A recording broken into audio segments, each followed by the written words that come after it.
bueno, antes que todo, agradecerte por facilitarnos tu compañía y poder nosotros conocer un poco de tu mundo.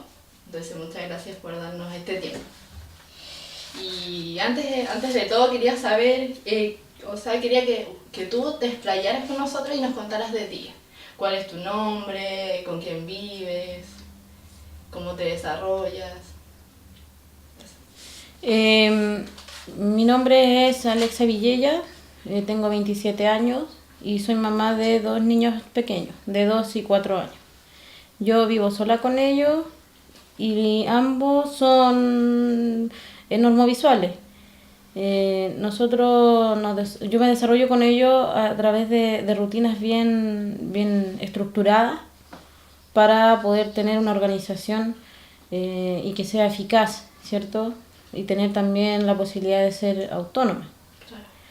En el caso de los chicos, mi rutina es súper específica, o sea, yo con ellos parto en la mañana preocupándome de que tomen su desayuno como corresponde, después me preocupo del aseo, ya a las 12 del día yo los estoy bañando para que los chicos puedan ir al jardín, a la 1 les estoy dando su almuerzo y a las 2, 2 y media, 2:20 voy saliendo con ellos, que entran a las 2 y media, y ya de ahí me dedico de las 3 de la tarde hasta las 6 de la tarde a estudiar.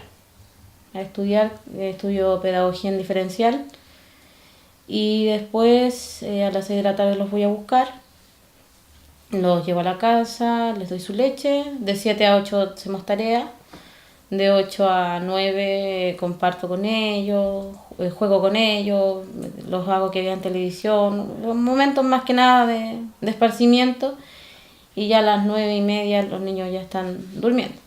¿Ellos se percatan de entre comillas, por decirlo, de tu dificultad visual? La más grandecita sí, de 4 años sí, ella sabe que la mamá no ve, por lo que generalmente trata de cierta manera, de manera innata, hacer las cosas por inercia. Por ejemplo, no sé, pues yo le digo, vamos a comprar, ya mamá me dice, aquí está tu bastón.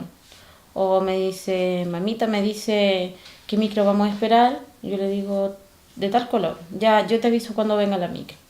O, por ejemplo, si hay algún perro, algún escalón, alguna cosa con la que yo me pueda tropezar, también me avisa. Entonces ella se va dando cuenta. Y en el caso del niño, chiquitito, él asocia que la mamá sale a la calle con un bastón. Entonces, cada vez que le digo ya, vamos, él también va solito a buscar el bastón. Entonces empiezan a tener como una noción desde muy pequeño de que la mamá usa algo externo para poder movilizarse, para poder caminar, para poder hacer su vida normal. Como tú dices, ellos tuvieron una noción, pero tú, igual ellos son pequeños, pero tú en algún momento tuviste ese diálogo de decirle, oye, yo tengo esta dificultad, entre comillas. Con mi hija mayor sí, porque ella de repente me decía, pero mamá, ¿por qué cuando yo te pregunto algo no me miras? Entonces yo le dije, hija, tienes que entender una cosa, mira, le dije yo, la mamá es diferente a tu papá, porque tu papá ve con sus ojos, pero yo tengo un problema o una dificultad en mis ojos. Entonces yo no puedo ver con mis ojos, pero sí puedo ver con mis manos. Y todo lo que tú quieras transmitirme a mí, podemos hacerlo a través de las manos. Y esto se fue dando desde muy pequeños, porque cuando ellos estaban bebés, guaguita, yo tenía que, por ejemplo, tocarlos para saber si ellos estaban respirando bien. Para todo había un contacto físico. Por ende, ambos son muy de piel. Se genera eso en ellos, que son muy de piel y que andan mucho con los besos y los abrazos, porque claro, se acostumbraron a que siempre los tocaran para. Y por ejemplo, no sé, por mi hija me dice, mamá, mira, me puse un pantalón. Entonces ella viene y me toma la mano y me dice, mira, toca, me dice. Entonces ella se da cuenta de que yo veo con las manos. O por ejemplo me dice, mira mamá, me dice, hice un dibujo. Entonces me toma la mano y me dice, ahí está el cielo, aquí está el pasto, aquí hay una niña, me va guiando mi mano para que describirme su dibujo. Entonces en realidad se forja una relación distinta y un medio de comunicación con la niña de manera diferente. ¿Tú cuando fuiste madre tuviste el miedo, ese miedo de que ellas pudieran padecer lo mismo que tú? No, porque yo sabía que lo mío no era hereditario. Yo sabía que esto se debía a un problema médico, a una falla que había habido cuando yo estaba en el vientre de mi mamá, pero no era algo que pasara de generación en generación, porque en mi familia tampoco nunca había habido nadie con ceguera, ni con ningún otro tipo de discapacidad. Entonces, nunca tuve ese temor a que los chicos salieran con ceguera. Ahora, también me lo replanteé.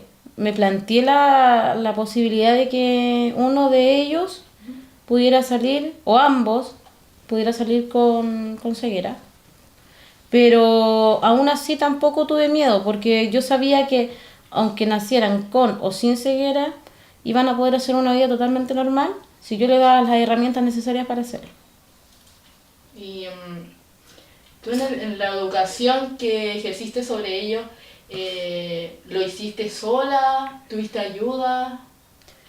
Mira, ayuda de la familia siempre hay en el aspecto de que de repente o te van a ver y te colaboran, pero yo con mis niños vivo sola, entonces siempre he estado sola con ellos y he ido inventando metodologías para poder desarrollarme con mis niños, porque por ejemplo, a mí cuando mis bebés estaban chiquititos me costaba el tema de darle las papillas con cuchara por el hecho de que no alcanzas a ver dónde está la nariz o la boca, entonces el niño tampoco sabe a la edad de 6 meses que empiezan a comer cómo es comer una cuchara, con una cuchara. Entonces, para que no se me dificultara, yo lo que hacía era moler las papillas y le alimentaba a través de jeringas.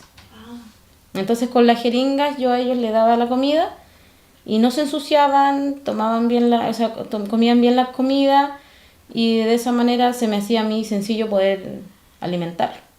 Entonces siempre fui buscando las maneras de adaptar la situación a como a mí me fuera más fácil y también que a ellos no les generara ningún riesgo. Claro. Y bueno, tú nos contaste que o sea, tu padecimiento es congénito. Uh-huh. ¿Tú sabes lo que provocó tu problema? Se asocia a un medicamento que tomó mi mamá mientras yo estaba embarazada de mí, pero sin saber obviamente que estaba embarazada de mí. Ella había sido operada para no tener más bebé y al parecer la operación no resultó. Y estuvo embarazada sin saber tomando ese medicamento que componía anfetamina y lamentablemente afectó a la guagua, que en ese caso era yo. ¿Y cómo se llama tu problema visual? Mi problema se llama distrofia retinal congénita. Eso es que la retina se atrofió, no creció y quedó llena de agujeros. Entonces, al quedar llena de agujeros no cumple la función, ¿cierto?, de transmitir la visión. ¿Y cómo fue tu sistema de crianza? O sea, tus padres, ¿tú sentías que ellos se sentían preparados como para enfrentar un mundo que para la sociedad en general es difícil? Ese es el punto. Yo creo que ningún papá está preparado para enfrentar una discapacidad de cualquier índole. Nadie está preparado para eso, porque no tenemos una cultura como país para enfrentar el tema de discapacidad diferente. Entonces, partiendo desde esa base, no estaban preparados, tampoco nadie los enseñó o los orientó en cuanto a poder sacar adelante a un niño con una capacidad distinta.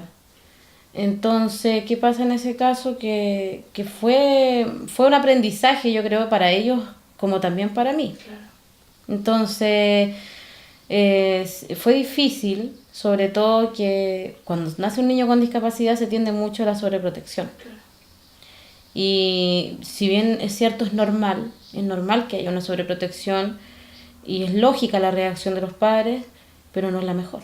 Te limitan un poco. Exacto, porque finalmente eh, es un niño que está con una discapacidad, tiene una capacidad diferente, entonces por lo mismo hay que darle herramientas distintas, pero que a la vez lo ayuden a ser una persona autovalente. Claro. Pero si está su sobreprotección de por medio, es difícil y por eso hoy día vemos tantos niños con diversas discapacidades que podrían ser explotadas Claro. y que podrían tener una vida autónoma y los vemos encerrados en sus casas o en distintos centros.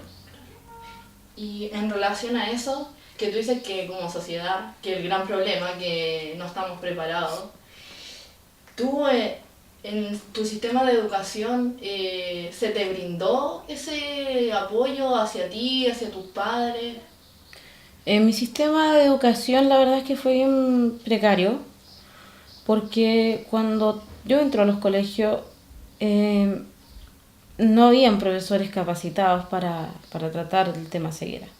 Hoy día vemos muchas discapacidades, que es el TEA, el déficit intelectual, ¿cierto? Y son capacidades que de una u otra manera pueden ser más atendidas que incluso que la ceguera. Hoy día no hay profesores que sepan el sistema braille, por ejemplo, el sistema de los abacos. Entonces, ¿qué pasó? Que cuando yo entro al colegio no había un profesor capacitado y es ¿qué hacemos con ella? Entonces, estoy hablando del año 96. Entonces, ¿qué pasa? Que en esos años la tecnología que hoy día hay no estaba. Entonces, en el año 96 yo ingreso al colegio, ingreso con un profesor que fue Juan Saavedra, que es un profesor ciego también, de educación básica. Y con él empiezo a aprender lo que es el braille, el uso del ábaco, y esas eran las metodologías que en ese entonces había. Pero eso fue hasta cuarto medio, porque después de ahí yo fui echada de 6 colegios en la básica, Por lo mismo. por la discapacidad. Le pedían a mi mamá que por favor me retirara porque no sabían cómo hacerlo. Entonces yo pasé por 6 colegios en la básica. Esa discriminación máxima. Total, y también un tema de ignorancia porque estaban anulados. O sea, ¿qué hacemos con un niño que es ciego y sin tener las herramientas ni las capacidades para poder? Entonces, mi sistema fue todo muy mecánico. Cuando yo empiezo a crecer, empiezo a pasar las etapas del séptimo básico, octavo básico, incluso hasta la media, era un sistema muy mecánico. Preguntas y respuestas. Entonces a mí me daban, ponte tú, un cuestionario de 20 preguntas. Yo el cuestionario me lo aprendía tal cual con las palabras que decía ahí y lo daba tal cual. O sea, era memoria. Totalmente más que aprendizaje era memoria. Entonces fue precario la educación, pero aún así quizás me tuve que esforzar el doble para poder aprender y no quedarme en el paso porque uno aprende algo de memoria hoy día y mañana se te olvida y jodiste. Claro. Pero también va mucho en el esfuerzo que uno ponga, porque el sistema no se adapta a ti, tú te adaptas al sistema, y ese es el punto. Y debido a todo esto, ¿por eso tú decidiste estudiar lo que estudiaste ahora? Yo empecé a estudiar, bueno, yo salgo del liceo y empiezo a postular a distintas universidades. Yo salí el año 2007 y empiezo a postular a diversas universidades y en diversas universidades me dicen no, porque no sabemos cómo tratarla.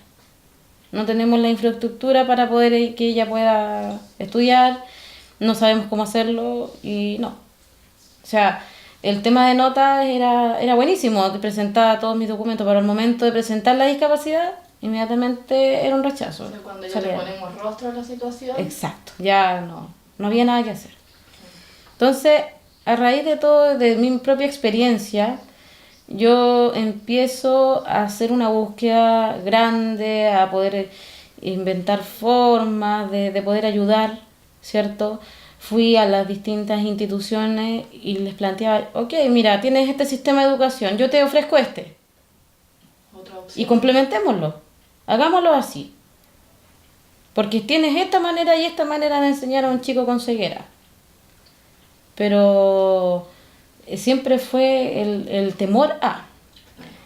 Y así fueron pasando los años y yo en mi búsqueda desesperada de poder hacer un poquito más accesible y más inclusivo nuestro país, empiezo a llegar a distintas organizaciones, empiezo a ponerme en contacto con diversas organizaciones, empiezo a generar marchas de concientización, que hubo una el año pasado, el 17 de diciembre, en Valparaíso, una marcha acerca de la discapacidad. Y empiezo a participar en diversas cosas. Entonces, de a poco empiezo a llegar, ya no solamente a la discapacidad visual, empiezo a llegar a la discapacidad cognitiva, al síndrome de Down, al autismo. Abarcando todo. Y empiezo a abarcar todo. Y el año pasado llego a la Casa de los Peces en septiembre, donde me invitan a participar en un taller musical con niños con retraso mental. Entonces ya. Desafío para ti. Un desafío para mí porque eran niños con síndrome de Down, teníamos niños que tenían diversas discapacidades mentales. Y la idea era sacar 2 canciones con ellos y lograr que estos chicos tocaran instrumentos. El taller se empezó por ahí por junio y en diciembre logramos tener 2 canciones. Tocadas por estos niños, instrumentos tocados por estos niños, y lo cual se presentó en una gala del 3 de diciembre en la Universidad de la Católica. Y de ahí, en octubre del año pasado, ingreso a una ONG donde empieza todo el tema de discapacidad que se llama Macromundis, que nosotros empezamos a trabajar el tema de discapacidad. Y planteamos desafíos, y el desafío era poder hacer que hoy día, como es obligatorio el inglés en los colegios, nosotros estamos en la búsqueda hoy día de que el braille y el sistema de señas también sea obligatorio en los colegios. Es por eso que desarrollamos un proyecto que lo hicimos a base de manual y un montón de cosas, que tuvimos 2 meses, 3 meses haciéndolo, y hicimos un proyecto que pretendemos presentarlo a Junji. Y que Junji hoy día nos diga así, ¿sabes qué? Partamos por los jardines infantiles porque esta es la base. Porque si tú lo ves, yo estuve en una reunión el año pasado con Junji, no hay ningún jardín infantil que tenga un niño con discapacidad visual en todo Chile. ¿Una integración? No. No hay ningún niño que tenga discapacidad visual que tenga derecho a jardín hoy día. Entonces, nuestra idea es seguir en eso. Y de ahí empiezo a pensar y decir, bueno, Macromundi está orientada al tema de discapacidad y de tirar los proyectos, pero nos falta una organización que abra las puertas a los padres y que oriente a tus padres, y que hoy día venga un papá a preguntarme a mí y me diga, ¿sabes qué? Tengo esta situación, ¿qué puedo hacer? Y de ahí decido abrir yo la ONG El Mundo a través de mis sentidos, que la estoy recién abriendo, y la idea es poder juntar a estos padres con esos niños y hacer diversos talleres para que ellos puedan, teniendo más las capacidades para poder orientar a sus hijos. ¿Qué hicieron tus padres? ¿De qué manera te apoyaron en tu casa? ¿De cuál fue lo que hicieron ellos para apoyarte? Porque yo creo que tiene que haber mucho de ti, de ellos, por algo tú eres, la manera que te desempeñas ahora y lo que haces.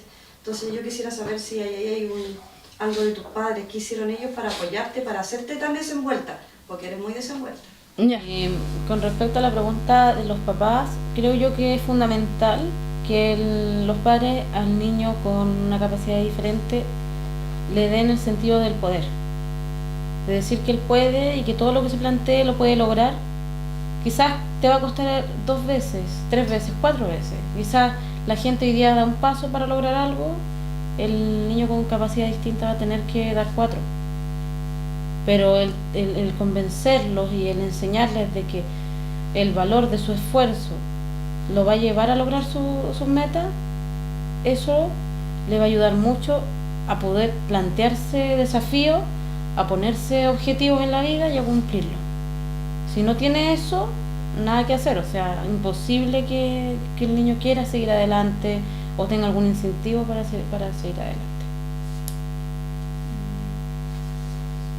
Y relacionado con lo mismo, ¿tú sientes o sea, más bien, ¿tú qué crees que nos falta a nosotros para integrarnos, entre comillas, a tu mundo? O al mundo de la discapacidad o capacidad diferente. Sacarnos el estigma que hay como sociedad. El estigma que existe de decir, veo a una persona con una capacidad diferente y inmediatamente siento que no puede. O pienso que es una persona limitada y que no lo va a hacer tan bien como yo. Es un estigma que hay como sociedad. La discapacidad no es sinónimo de no poder. La discapacidad quiere decir que, si bien es cierto, quizás hay una condición diferente, pero en base a esa condición diferente se pueden construir estructuras de manera distinta que pueden llegar a el mismo término o al mismo fin que podría llegar una persona sin discapacidad. Eso es lo que pienso yo que nos hace falta como sociedad, desestigmatizarnos. Y en base a los estigmas, siempre se habla de que lo que tú mismo decías, que el ciego no puede o que la persona no puede. ¿Cuál es tu miedo frente a la visión que tiene el mundo de ustedes? ¿Y qué miedo te abarca a ti como persona? Más que como con tu capacidad diferente, como dices tú. Mi miedo quizá es poder hacerlo bien en respecto a la crianza de mis hijos. Ese es como mi mayor temor, poder educarlos bien y que puedan ser hombres y mujeres, un hombre y una mujer que puedan tener objetivos en su vida, que puedan tener sus metas y verlas cumplidas. Ese es mi mayor miedo, mi temor de hacerlo bien. Pero con respecto a la sociedad, no siento miedo, porque creo que yo puedo ser un gran aporte y puedo contribuir mucho a que esos estigmas y esos temores que la gente tiene con respecto a nosotros se vayan disipando. Eso es lo que yo pienso. ¿Y eres feliz? Totalmente, una agradecida total de la vida, que sinceramente pienso que mi discapacidad, haber nacido con ceguera, para mí hoy día es un privilegio, porque veo la vida de un modo o de un punto de vista un poco más detallista. Aprecio cada momento, cada olor de flor, cada vez que salgo y siento el sol en la piel, y aprecio los cantos de los pájaros, valoro muchas cosas. Entonces, de verdad que para mí hoy día la discapacidad no es un problema, sino para mí una bendición. En eso se convirtió. O sea, si tú tuvieras la elección y pudieras haber elegido tener la visión, no lo habría escogido. ¿No? Te lo digo sinceramente, no lo habría escogido. Porque siento que a lo mejor no tendría la fuerza que hoy día tengo para enfrentar el mundo. ¿Y lo que eres ahora? Puede ser, pero por eso te digo, yo no lo habría escogido. No habría escogido no tener esta discapacidad.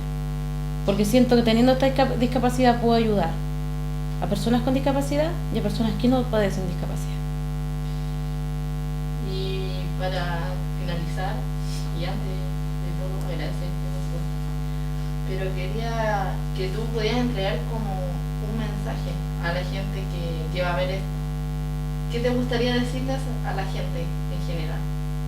A la gente en general me gustaría decirle que cuando vean una persona con una discapacidad diferente, se acerquen, la conozcan y que se metan en este mundo, que es un mundo muy lindo, porque vas a encontrar muchas cosas, mucha experiencia de vida, y eso te va a hacer ser una persona más grande y te va a hacer una persona más capacitada. No verlo todo tan concretamente, no verlo todo tan limitado, claro, o ser tan, decir ya soy demasiado como estructurado. No, la discapacidad sale de toda estructura. La discapacidad siempre va a ser un mundo donde siempre vas a encontrar algo distinto. Entonces, que una persona que no sufre ningún tipo de discapacidad se meta en el mundo de los discapacitados, le va a ayudar a ser mejor persona y también a conocer cosas y va a engrandecer su vida. Eso es lo que yo les diría. Bueno, gracias por tu mensaje y por tu tiempo. Gracias. Ya, pues, gracias a ustedes.